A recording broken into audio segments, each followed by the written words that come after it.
Assalamu alaikum warahmatullahi wabarakatuh.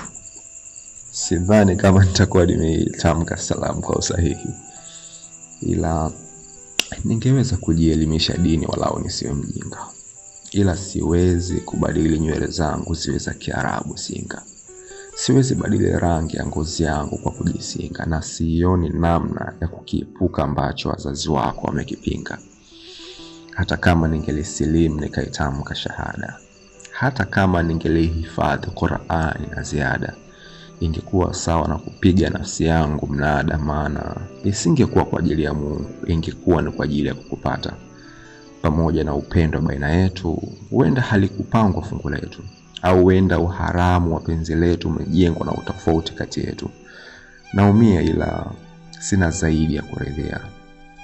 Naisafisha njia na utoa na udhia, malkia nafsi imenitulia na kuruhusu uende wazazi walikokuridhia.